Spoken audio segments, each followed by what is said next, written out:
The AMT 67 Impala street machine gets an interior and firewall, among other things, this week on Angelo's Workbench.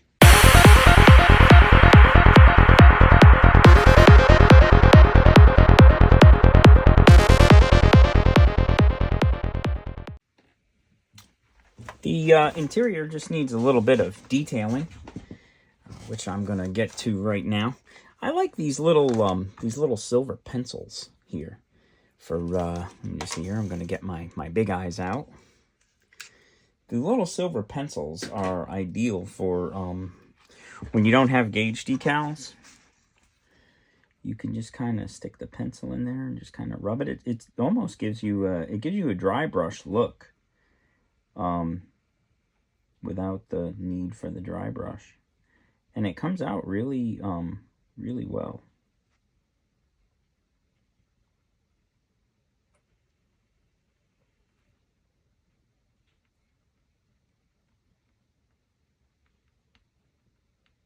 Just deposits a little bit of silver lead onto those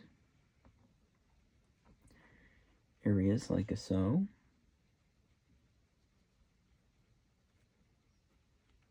And give that, I think I'll give that a little bit of silver Sharpie, actually. This, there we go. Perfect. I want silver buttons.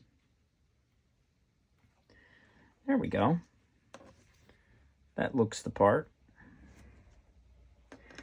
So the other thing that we're going to need to do is some door handles.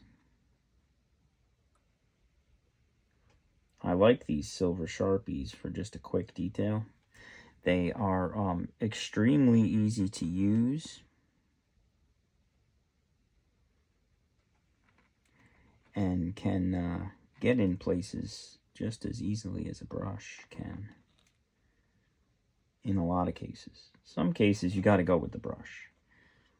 I also see I have a little paint overspray here on that arm handle. I didn't notice that before, but I have a very good solution for that. I'm going to go in with a black Sharpie and just touch that up. And get rid of that paint overspray. There we go.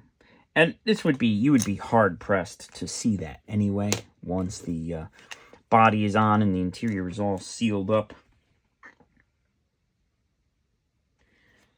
And that looks pretty good to me. And I think that these little things here are actually supposed to be silver as well. These little accent buttons on the door pin. Look at that. That looks good to me. I'm a fan. That looks good. Now let's do the other one. And this one doesn't have any white paint overspray, so no extra step on this one. There we go. That looks very good. I like it.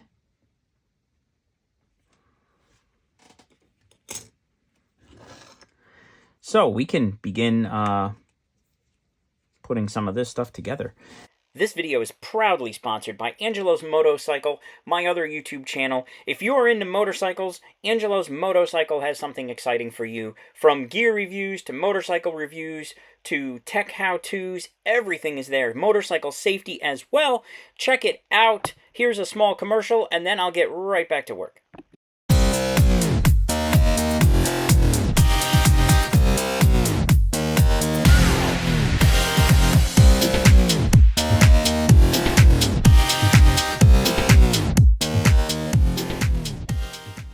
I like the look of the chrome center console. I'm going to leave that chrome. And I'm going to clean up a little bit this end of it here from where it was attached to the sprue. There we go. And then these little Molotov chrome pens are extremely useful for touching up the edges where you had to cut it from a sprue. It gives the look of chrome very easily and just kind of blends right in.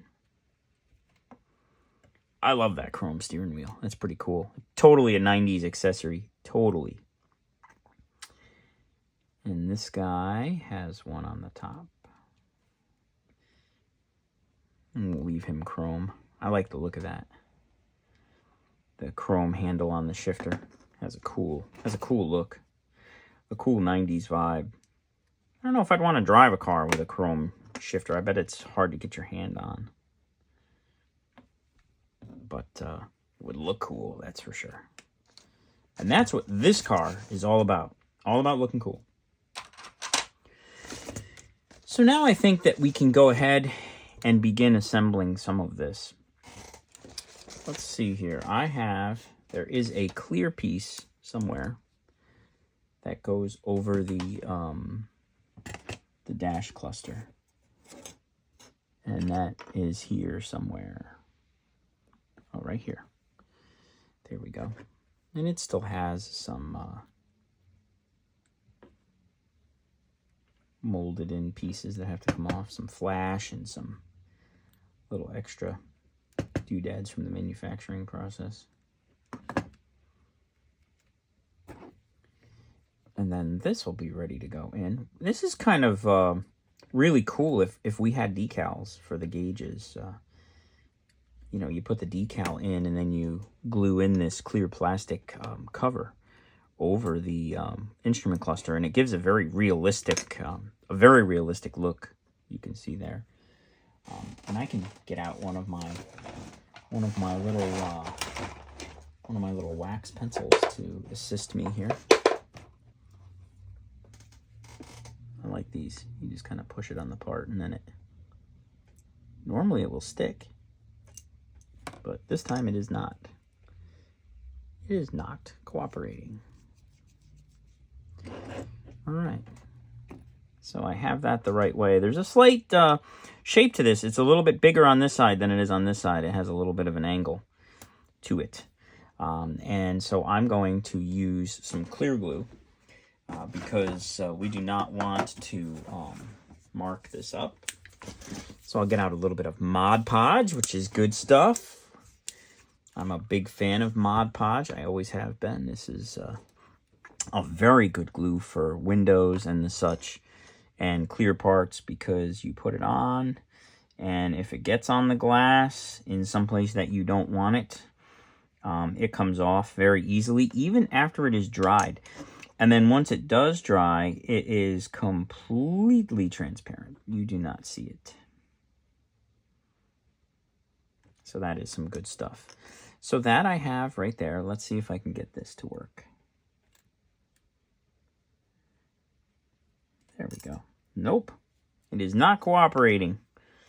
I think it might be because it is just a little bit too warm in this room. So we will resort to the old ways. We will use some tweezers. And I will just rest that side in. And then push this side in, hopefully. There we go. Perfect. I don't know if I made contact on this one side, so I might just, and this is the nice thing about the Mod Podge, I can just run a little bead down right there. And that will cure completely. And then that will be held in there nice and tight. There we go. So we'll let the Mod Podge cure on that, and in about an hour that'll be held in there, and it won't be going anywhere for that. Until then, we're just going to have to be a little bit careful with it. So I'll set it up over here, and let's see what else there is. This is a huge step. There is a tremendous amount of work that goes into this step. So I'm going to need this. There's a little like under the dash accessory. I don't know if this is a CB radio or what, but I'm just gonna mark up the buttons a little bit, give it a little dry brush on the face, make it have a little detail, and then I'm going to glue it on. And it basically just attaches just like that. So I just put a little bit of glue here. There we go. And we just stick that on there like so. Yeah, and there it is. Whatever that is, I think a CB radio, I would guess, or maybe some type of heater. I don't know what it is. It's awful small to be a heater. It's probably a CB radio.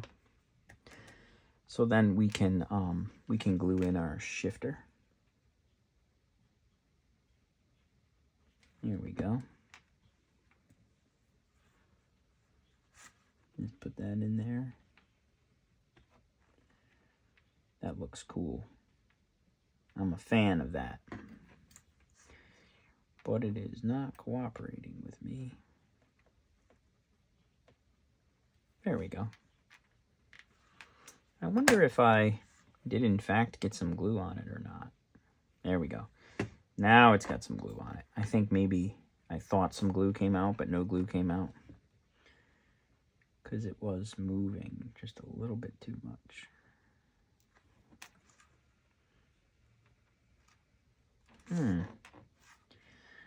This shifter is a little bit of a pain. Yeah. It is a lot of bit of a pain.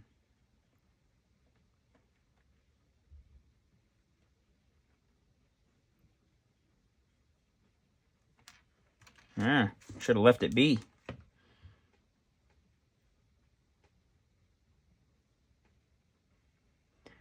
Normally, these things stick very well.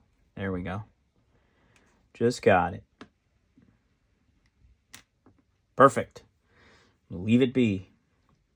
Let's put it in the car.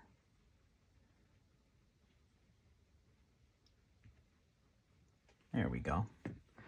We will install our center console in the car. And there it is. That looks great. And we can put our, I think at this point in time, we can put our back seat, our door panels. Well, let's put the amplifier in, because the amplifier goes on the back passenger seat, and I have just a little bit to detail this amplifier. There's some terminals here where you would attach the wires, and I wanted to do that silver. There we go. And this one too. There's two of them. That looks cool. It looks like an Alpine amplifier, if I had to guess. It kind of has that form factor that Alpine had. So that's going to go in there just like that. So I will just put a little bit of glue like that and like that. And that should pick up the amplifier just fine. There we go. That's cool. So rear passengers, don't step on the amplifier, man. Reminds me of that movie Dazed and Confused, when they're all piling in Matthew McConaughey's car and he's like, hey, watch the leather, man. That's a great movie. Dazed and Confused. What a movie. That was a fun movie to watch. Just for the cars alone, I mean, am I right? I mean, the cars in that movie were absolutely outstanding. I mean, it opens up, the opening scene of the movie, there's this judge just burbling through a parking lot, and it's like, wow. How cool is that for a high school car, you know? Back then, cars were more affordable. It was easier for young people to save up and buy a car. I guess. I don't know. I wasn't a kid in the 70s. I was born in the 70s. So I've got the speakers on, and now I'm going to install the rear seat.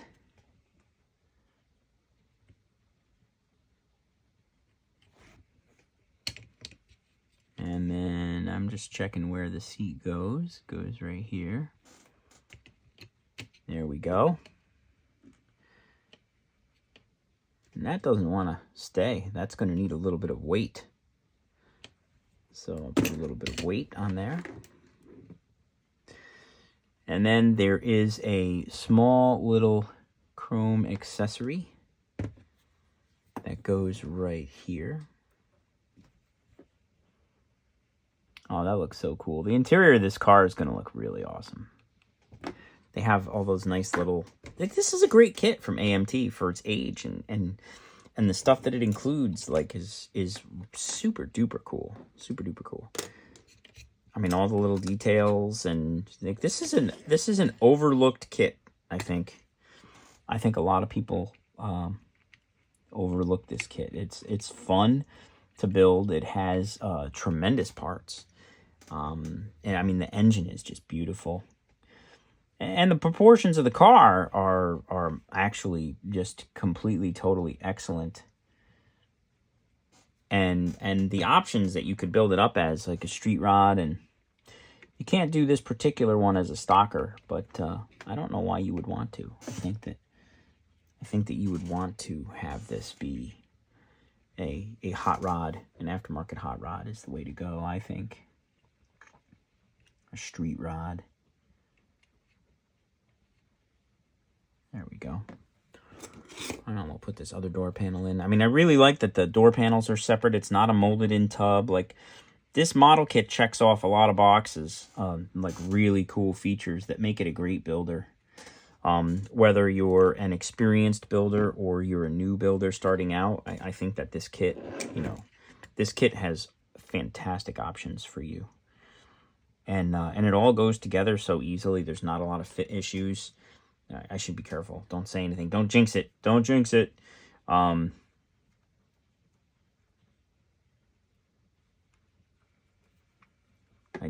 think it's a marvelous kit. I'm a fan.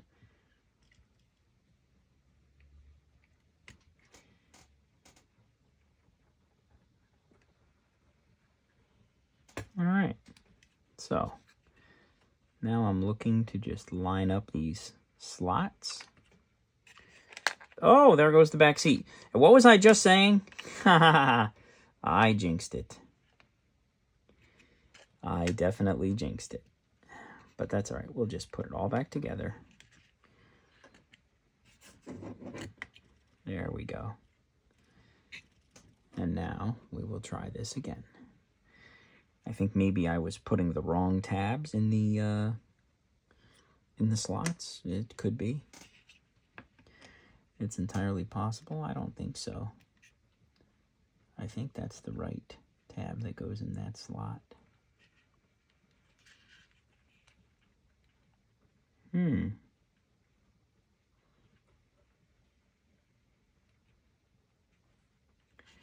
This tab, there it goes.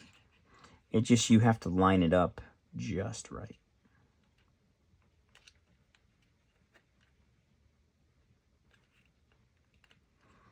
And once you line it up just right, it slots right in nicely. But the first step is lining it up just right. Oh, I think I see what's going on here. I think that this tab is just slightly too big. So guess what? We will make it smaller. By a lot. Bye-bye tab. You have the additional tab right there. So why there's that other little tab, I don't really know. You don't need it. Oh, and guess what? The shifter came off. So I'm going to grab the shifter and put it back. There we go. Wow, that's looking good. Looking good. I like it. So next up is the steering wheel, which I probably could have done before, but I can also do it right now. It's easy enough to reach and install. So I'm going to put it down like that. There we go. That is sweet looking. I am a fan of that steering wheel. That looks great. So now the only thing that is left on the interior is this little subwoofer, which they say they actually glue it right in the middle of the rear package shelf, like right there. Boom. It's one of those bazooka bass tubes. I remember these. These were cool back in the day. I don't even know if they make these anymore, these bazooka bass tubes. I don't even know if that's a product that's still made. But it's cool looking, and I remember back in the day, they weren't that loud. Like it would just be like essence of bass. It would add like a little bit of bass. But if you were confined to a small amount of space and you wanted to have some extra bass in your car, these were a good option. It was also a good option if you didn't have all of the stereo aftermarket wiring, RCAs, that kind of stuff. You could do speaker level inputs. I don't know if any of you were into car stereo, but these things were easy to install into a car that didn't have a system. Anybody who had a booming system, like a big booming system, they didn't use these things. They had a big box. They committed the trunk to the stereo system, and I was one of those people. Up until I graduated college, my car always had a booming system in it. You had a $5,000 car with a $10,000 stereo system. It's kind of funny. So there is our interior built up, and we will let that cure. And that is looking quite the part, and that will look marvelous with the body on, and the magenta will pull in the magenta from the outside.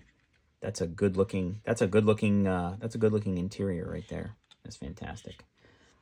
So now we can begin moving on to the radiator and getting this ready.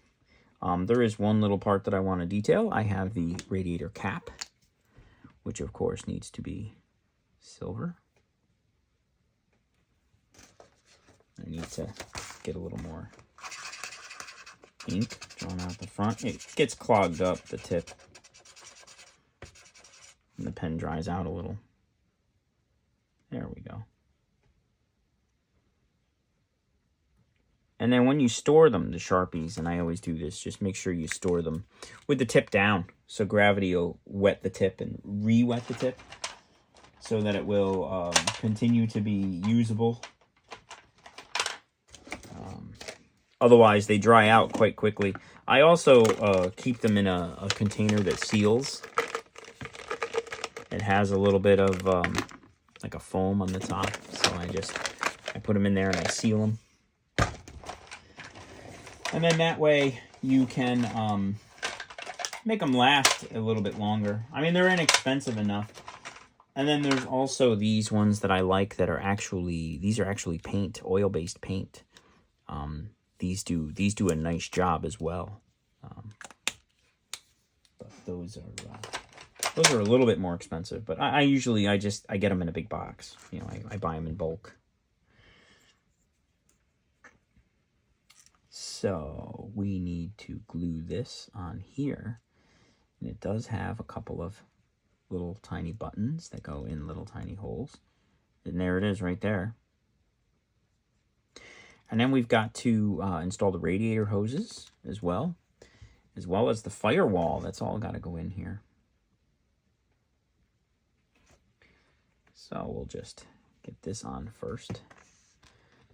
We'll let everything sit for a little while, because I don't want to upset the interior.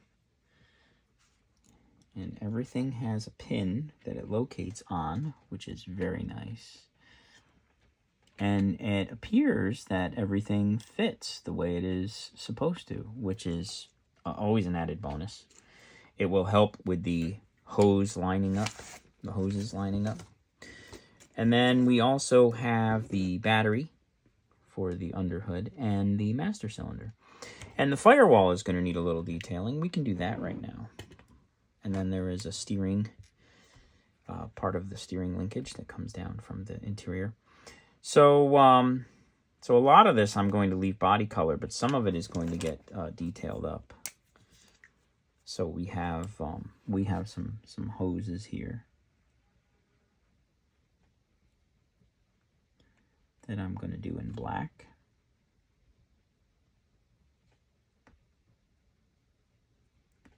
There we go. Here's another one.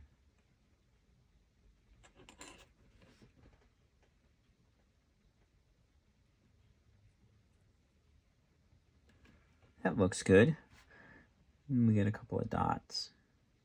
A couple of bolt heads that I'll do in black. And then we have some more hoses here that run over to the, what I assume is the windshield washer motor and various other parts.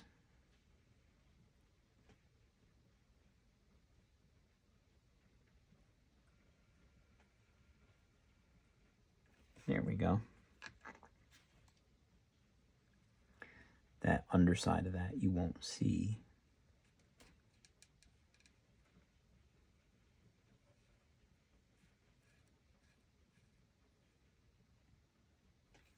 Very good. That's looking great.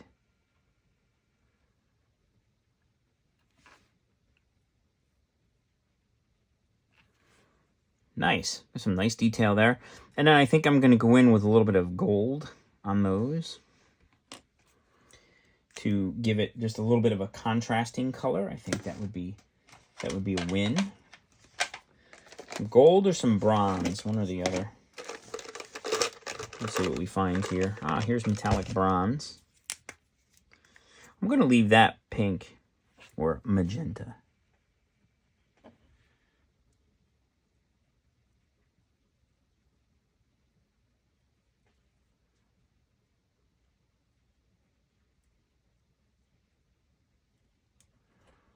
There we go.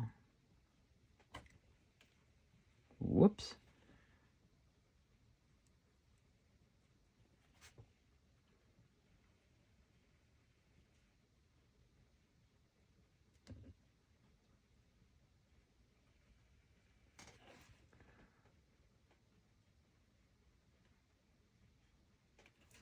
There, that's looking good.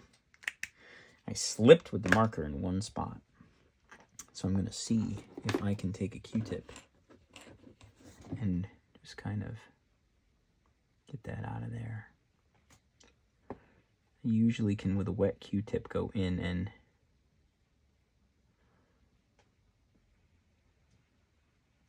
get it off there, and it is not cooperating. I'll try with a Q-tip and toothpick action here. There we go. Coming off. The other nice thing about the Sharpies, you can make corrections.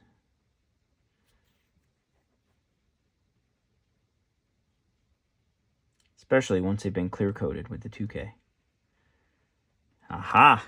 There we go. Well, that looks great. And we can glue in a couple of parts that go there. So there is the master cylinder that goes there, I believe. Let's confirm. There's 2 holes.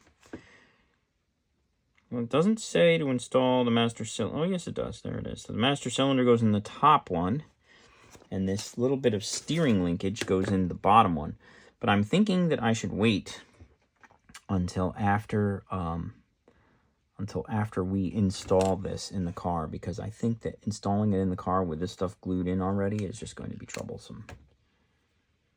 Maybe. I'm just going to bronze the top of this because master cylinders always had a different color top. There we go. And this guy is just going to stay silver.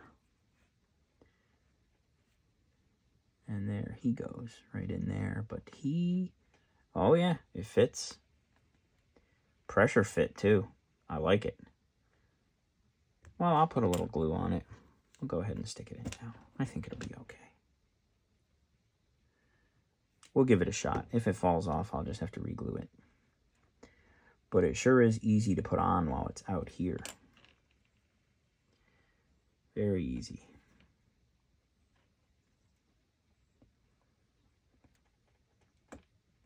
You just need a little pressure to push it in there.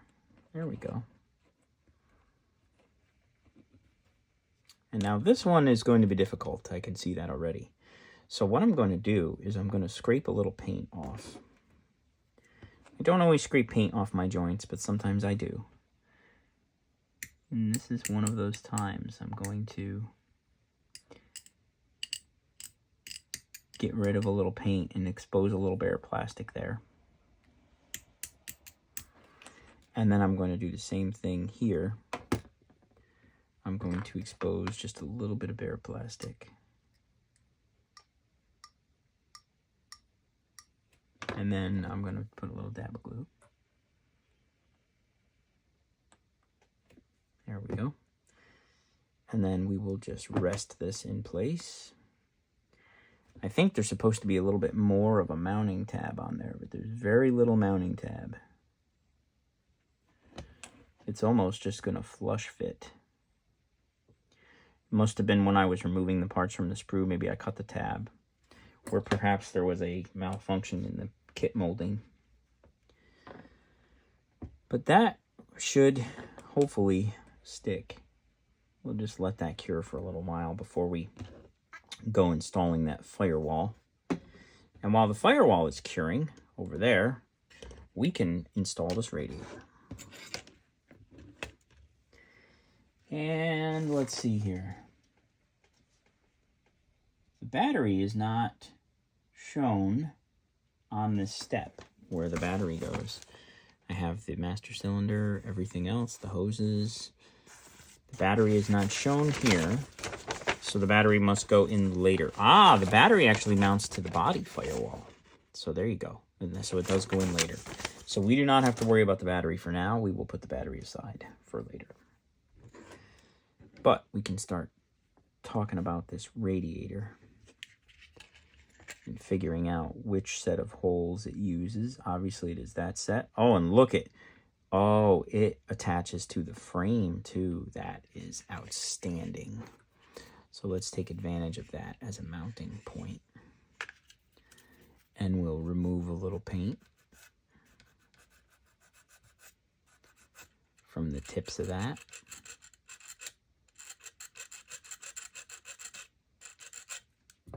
There we go. And now we'll just see where it lines up with. Lines up with basically dead center. So right here, there's a little spot.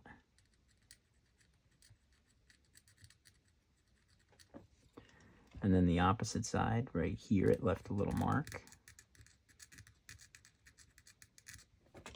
There we go. And so we can glue this, glue this, glue this, and glue this. And there we have it. So let's go ahead and drop those in.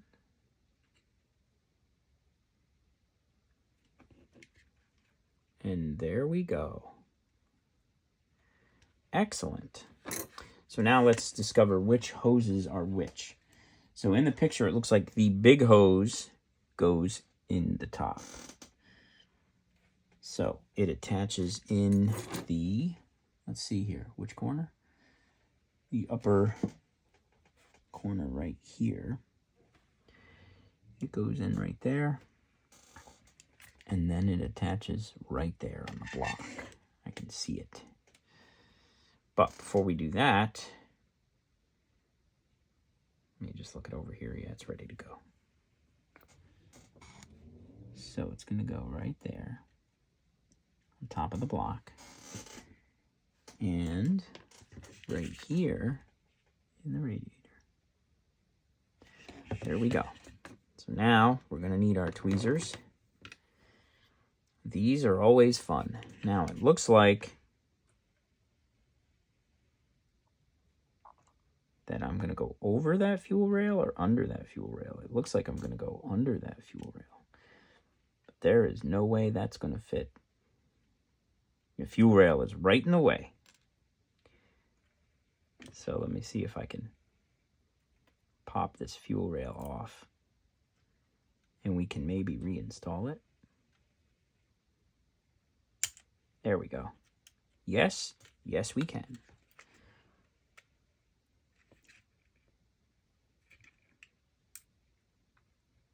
Come on. Come off of there. There we go. So we will attach the radiator hose first. Then we will go back in and reattach the fuel rail. And that is why I don't always scrape paint because sometimes you need to remove a part after the fact. And that is a low stress joint. That thing is not going anywhere. There we go.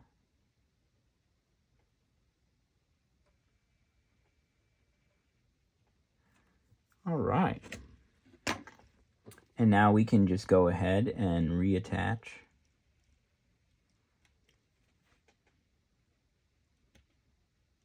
the fuel rail, which is such a cool looking part. It's so cool to have that fuel rail sitting on top there. We definitely need to make sure that we keep that.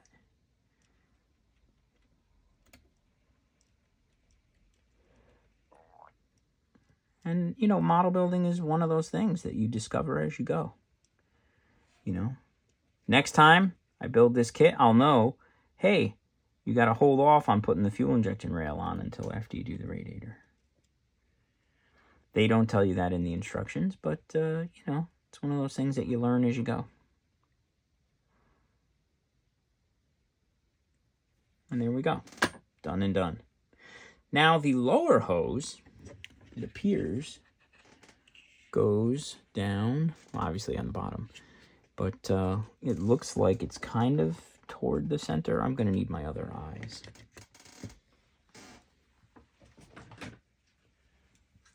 All right. Let's get the big eyes going. There we go.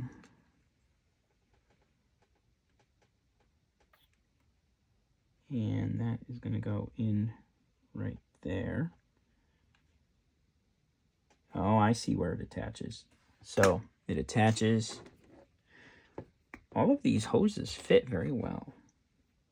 So it attaches right here. And then right here. Very good.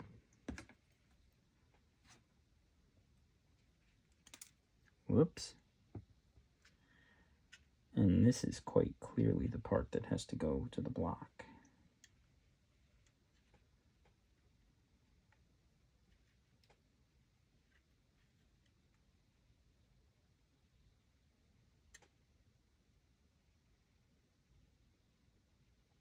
Wow. That is probably one of the easiest hose installs, lower hose installs I've ever had on a kit. Yeah, it fits perfectly, goes right where it's supposed to go. Excellent. That is wonderful.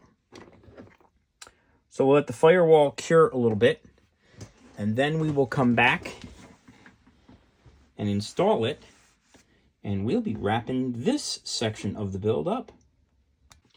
Well, so far we've got this interior in, which is looking outstanding. I like it. I'm a fan. There's a lot of black and magenta on this car. The radiator keeps wanting to kind of push away, but I have a solution for that I'll put into place after I put the firewall in. I'll just put a burn clamp on there, and that'll hold that in place until it sets up completely. I'll put a little more glue on that radiator. So let's put the firewall in. This should be cured enough to where I can rest it in there. Wow, look at that. It just kind of goes right in. That's easy. I don't want to jinx myself here, but that looks like a relatively straightforward install. And that steering thing seems to be kind of getting in the way on the header a little bit. But let's see. I'll put some glue in. This is where the glue goes, this little channel here.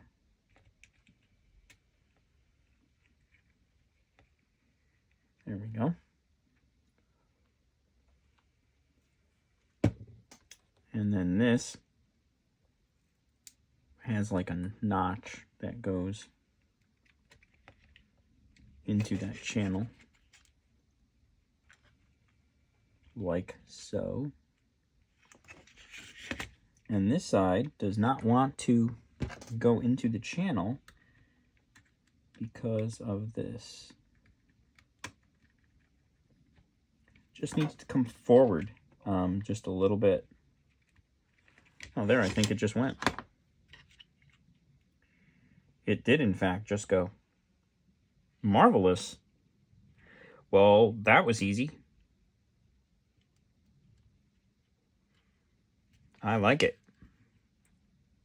So now, my solution for the firewall, or for the radiator slam panel, I'm going to put a little more glue on this radiator hose. There we go. And I'm going to get one of my Burna clamps. I'll grab that big one. These are great, these Burna clamps.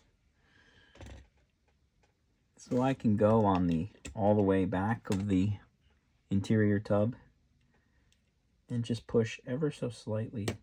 And I like because they're adjustable. You can you don't have to put the full amount of pressure. So like that's all the pressure it needs for it to cure solidly. And there it is. And you just leave it like that. That's going to wrap up video number 7 in the AMT 67 Impala Street Machine video series. Come on back next week where we will start to move to final assembly of this kit and get this thing on the shelf.